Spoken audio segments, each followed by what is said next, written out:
kita meminta agar negara menghentikan kriminalisasi terhadap para aktivis yang kritis. Termasuk juga membebaskan mereka yang sekarang masih di penjara, cukup banyak mahasiswa, aktivis yang di penjara. Terima kasih, saya Pendeta Gomar Gultom. Tadi sudah disebutkan di dalam pentingnya negara menjamin kesejahteraan tapi juga rasa aman dari masyarakat. Terutama para aktivis, influencer, jurnalis yang kritis. Supaya teror-teror yang terjadi kepada mereka itu diusut tuntas. Sepemahaman saya, teror terhadap wartawan Tempo yang sudah dilaporkan, sampai sekarang belum ada titik terang bagaimana kelanjutannya. Dan sekarang bertambah lagi banyak orang yang diteror. Saya kira adalah tugas negara untuk menuntaskan, mengusut tuntas maksud saya, pelaku-pelaku terhadap teror ini dan motifnya. Sekaitan dengan ini juga, tadi disinggung juga di pesan, kita meminta agar negara menghentikan kriminalisasi terhadap para aktivis yang kritis. Termasuk juga membebaskan mereka yang sekarang masih di penjara, cukup banyak mahasiswa, aktivis yang di penjara. Kami dari GNB telah mengunjungi mereka dan jelas terlihat ini proses kriminalisasi yang mengada-ada. Kami juga sudah meminta mereka dibebaskan dan menyediakan diri sebagai penjamin, tapi sampai saat ini mereka masih tetap ada dalam tahanan. Yang terakhir yang saya mau ini, saya baru berkunjung dari lokasi bencana di Sibolga dan Aceh Tamiang. Kita sudah berkali-kali mengalami bencana dan dikatakan negeri kita ini ring of fire, tapi penanganan bencana kelihatannya begitu lambat dan seolah-olah kita tidak punya pengalaman sama sekali dalam menangani bencana. Terlihat sudah sebulan, saya tanggal 2 ke sana, 2 Januari, sudah lebih dari sebulan sejak bencana itu, beberapa daerah belum tersentuh. Hal yang paling sederhana misalnya masyarakat tidak bisa memasuki rumahnya karena ditutupi oleh lumpur dan nggak ada usaha untuk mengadakan air bersih dalam rangka membersihkan rumah-rumah. Akibatnya Aceh Tamiang misalnya dari 216 desa di sana 80% masih tinggal di pengungsian sampai 2 Januari. Nah ini perlu saya kira negara lebih serius. Dan terkait ini saya berefleksi, tidak bisa dipungkiri bencana ini terjadi karena eksploitasi alam yang berlebihan. Dan itu terjadi karena carut-marut pengelolaan hutan, carut-marut perizinan terhadap HPH. Nah di sini terjadi kolusi antara penguasa dan pengusaha, mereka menikmati hasilnya, yang korban rakyat kebanyakan. Saya kira kita perlu berpikir lebih jernih tentang ini. Terima kasih, itu saja. Terima kasih Pendeta Gomar. Saya kira melanjutkan apa yang tadi disampaikan Pendeta Gomar, pasca Prahara Agustus, Gerakan Nurani Bangsa diterima oleh Presiden Prabowo dengan segenap jajaran kabinetnya di Istana Negara. Dia menyampaikan poin-poin ini untuk menguatkan apa yang tadi disampaikan Pendeta Gomar soal aktivis yang ditangkap, aktivis demokrasi dan ada kriminalisasi begitu. Jadi itu sudah disampaikan juga. Untuk selanjutnya silakan Pak Lukman Hakim. Ya, ya saya ingin menyampaikan tentang konteks keindonesiaan kita. Bahwa semua kita tahu bahwa kita adalah bangsa yang sangat majemuk, yang sangat beragam.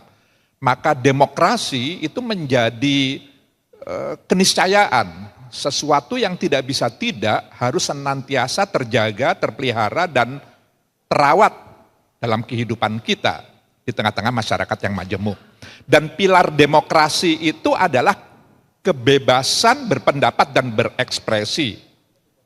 Yang belakangan ini mengalami ancaman yang sangat serius.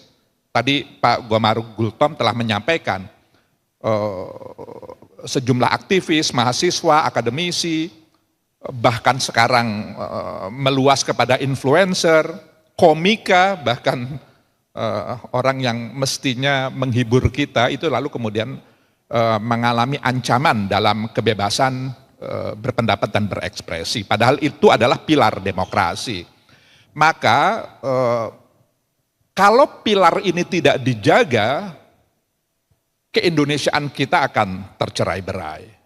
Oleh karenanya dari 8 poin yang tadi disampaikan oleh Ibu Alisa Wahid, saya ingin menggarisbawahi 2 hal. Ingin lebih memberikan penekanan begitu ya.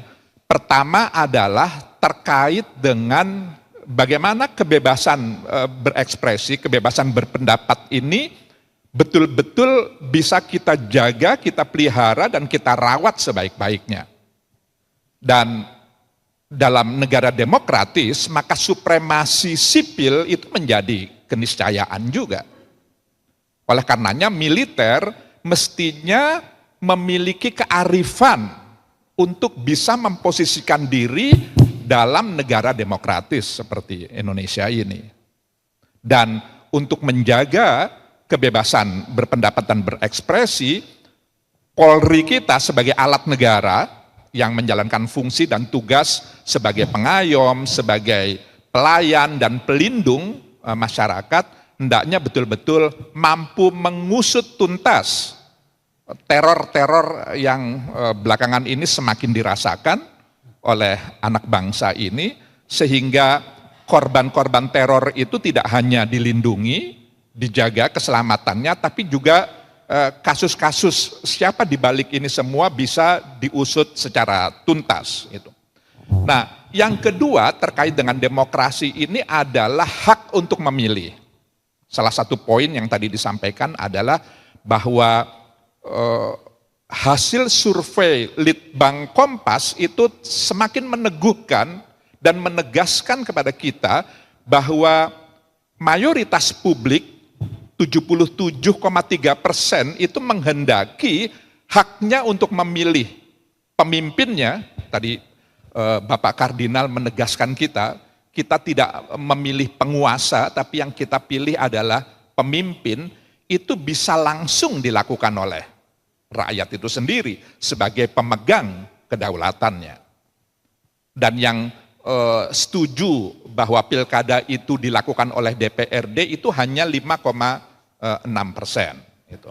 Nah, oleh karenanya saya ingin menggarisbawahi ini dalam negara yang demokratis, karena konstitusi jelas memberikan amanah bahwa untuk memilih kepala daerah, apakah itu gubernur, bupati, wali kota, itu harus dilakukan secara demokratis. Itu eksplisit dinyatakan dalam konstitusi kita.